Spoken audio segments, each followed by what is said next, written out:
साहित्यरत्न लोकशाहीर अण्णाभाऊ साठे यांची आज जयंती आहे। ज्या अण्णाभाऊंनी आयुष्यभर गोरगरीब काबाड कष्ट करणाऱ्या मागासवर्गीयांच्यासाठी आपल्या लेखणीच्याद्वारे जनजागृती करण्याचं काम केलं।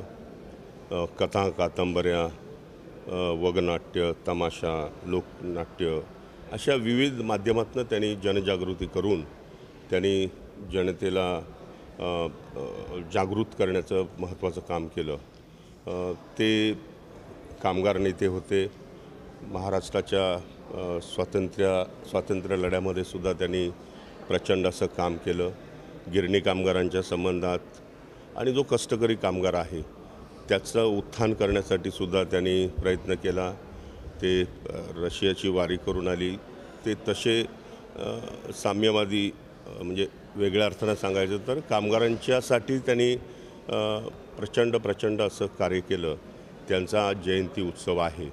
मी या निमित्तानं जनतेला सांगू इच्छितो की मागासवर्गीय, गोरगरीब आणि सर्वहारा समाजाचे अनेक प्रश्न प्रलंबित आहेत। हे प्रश्न सोडविण्यासाठी या महापुरुषांनी साहित्यरत्न लोकशाहीर अण्णाभाऊ साठे, छत्रपती शाहूराजे, शिवाजी महाराज, महात्मा ज्योतिबा फुले, डॉक्टर बाबासाहेब आंबेडकर या सर्व महापुरुषांनी ज्या पद्धतीनं जनजागृती करून लोकांना न्याय देण्याचं काम केलं, अशाच पद्धतीनं आपण या महापुरुषांचे विचार लोकांच्यापर्यंत पोचवूया, त्या विचाराची कृती करूया। मला वाटतं जयंतीचा हाच सार आहे। एक त्यांना भारतरत्न देण्यासंदर्भातली मागणी पुढे येत आहे आणि वारंवार या संदर्भात संसदेत देखील प्रश्न विचारले जातात। तुमच्या पक्षाच्या खासदार वर्षाताई गायकवाड यांनी देखील मागणी केली नाही, गेल्या अनेक वर्षापासून साहित्यरत्न लोकशाहीर अण्णाभाऊ साठे यांना भारतरत्न पुरस्कार द्यावा यासाठी सातत्यानं जनतेमधनं मागणी होत आहे। आम्हीसुद्धा त्यावेळेस विधानसभेमध्ये मागणी केलेली होती। खासदार, आमदार सगळेच जे सुजान जे नागरिक आहेत या सगळ्यांच्या वतीनं या महापुरुषांना भारतरत्न द्यावं अशी मागणी होत आहे आणि ती मागणी भारत सरकारनं मान्य करावी आणि त्यांना भारतरत्न पुरस्कार द्यावा अशी माझी स्वतःचीही मागणी आहे। धारावीमध्ये 2 दिवसापूर्वी एक हत्याकांड झालं, मारून टाकलं एका तरुणाला, त्यामागे आणि त्यानंतर दंगल माजवण्याचा प्रयत्न होत होता। काय वास्तविकता आहे, कशी काय? नाही, आता गेल्या 1.5-2 वर्षामध्ये आपण जर महाराष्ट्रामध्येच सगळीकडे पाहिलं तर दहशतवाद, हिंसाचार हे प्रचंड प्रमाणामध्ये वाढलेले आहेत। आता गेल्या आठवड्यामध्ये सुद्धा उरणमधल्या शिंदे नावाच्या एका मुलीचा मर्डर झाला, काल परवा धारावीला झाला। अनेक ठिकाणी आता लातूरमध्ये सुद्धा मागच्या महिन्यामध्ये मागासवर्गीय हॉस्टेलमध्ये राहणारी तरुणी, तिच्यावर बलात्कार करून तिचाही खून करण्यात आला। अशा पद्धतीनं हे सगळं भयावह अशी परिस्थिती या महाराष्ट्रामध्ये आहे आणि महाराष्ट्रातले हे सत्ताधारी राजकारणामध्ये मशगूल आहेत। कायदा सुव्यवस्था फार बिघडून गेलेली आहे आणि त्यामुळं या सरकारला अधिकारावर राहण्याचा काही अधिकार नाही असं मला वाटतं। महाविकास आघाडी विधानसभेसाठी जोरदार तयारी करते, बैठकांचे सत्र सुरू आहे। काय तयारी सुरू आहे तुमच्या पक्षाची? काँग्रेस किती जागा लागण्यावरती इच्छुक आहे? नाही, आता आपण बघताय की लोकसभेच्या निवडणुकीमध्ये महाराष्ट्रामध्ये जवळजवळ 31-32 खासदार आमच्या महाविकास आघाडीचे निवडून आलेले आहेत। त्यांच्या विधानसभेच्या जर संख्याबळाचा विचार केला तर जवळजवळ 154 जागावर आम्ही आघाडीवर आहोत।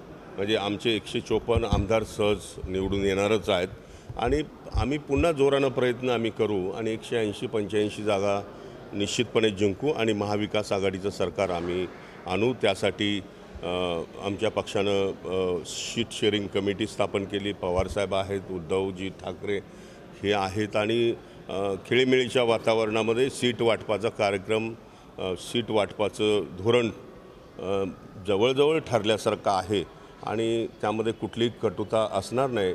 एखाद्या जागेसाठी कुठलाही पक्ष अडून राहणार नाही असं मला वाटतं आणि स्मूथली सीट वाटप होऊन या महाराष्ट्रामध्ये ऑक्टोबर-नोव्हेंबरमध्ये ज्या निवडणुका होतील विधानसभेच्या त्याच्यामध्ये आमचं सरकार निश्चितपणे येईल। काँग्रेसच्या जास्त खासदार निवडून आले त्यामुळे विधानसभेला काही जास्त जागा मिळाव्यात अशी काही तुमची इच्छा आहे, अपेक्षा आहे?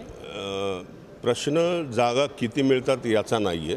प्रश्न हा आहे की सरकार आम्हाला बसवायचं आहे महाराष्ट्रामध्ये आणि त्यामुळं एकाच दुसऱ्या जागेचा वाद आम्ही करत बसणार नाही. आमचं हायकमांड जे आदेश देईल त्याप्रमाणे हा निर्णय होईल, परंतु एकत्रितपणे ह्या निवडणुका लढवून राज्यामध्ये शासन आमचं येईल. थँक्यू. शेवटचं संसदेला गळती लागलेली आहे. 1200 कोटी घालून ही संसद बांधली, त्याला आता गळती लागलेली आहे आणि जगभरात देशातल्या इतर जे सरकार कामं बांधतं त्याच्यापेक्षा संसद महत्त्वाची असते, कारण ते कायदे होत असतात. नाही, आता संसदेला गळती लागणं खरं म्हणजे हे वाईटच आहे. पण आपण बघितलं की अयोध्येतलं राम मंदिर बांधलेलं आहे, त्यालाही गळती लागलेली आहे. याचाच अर्थ की ज्या पद्धतीनं तुम्ही ही जी कामं करताय ही निवळ तुमच्या लोकप्रियतेच्या हव्यासापोटी करताय. ज्या पद्धतीनं काम व्यवस्थित करायला पाहिजे होतं त्याच्यावर तुमचं लक्ष नाही आहे. फक्त बांधकाम करायची आणि त्याची उद्घाटन आणि भूमिपूजन करायची आणि मग शेवटी मग असे प्रकार घडत राहतात. पाऊस आला, दिल्लीमध्ये काल पाऊस पडला, दिल्ली तुंबली, मुंबईमध्ये पाऊस पडला, मुंबई तुंबली.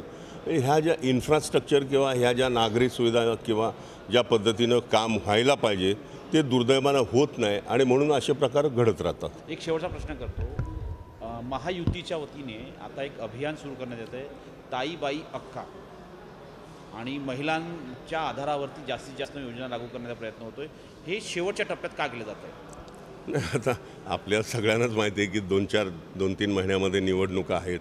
आचारसंहिता लागेल आता महिन्याभरात आणि मग अशा लोकप्रिय घोषणा करून जनतेमध्ये असं ट्विस्ट असणारं वातावरण निर्माण करायचं आणि नागरिकांना गुमराह करण्याचाच प्रयत्न आहे. दुसरा ह्याच्या पलीकडे काय बोलू शकत नाही. देश विदेशातील प्रत्येक घडामोडींचे लाईव्ह अपडेट मिळवण्यासाठी आता साम टीव्हीच्या सर्व सोशल मीडिया प्लॅटफॉर्मला लाईक, फॉलो आणि सबस्क्राईब करा. तसंच सर्व नोटिफिकेशनसाठी बेल आयकॉन प्रेस करायला विसरू नका.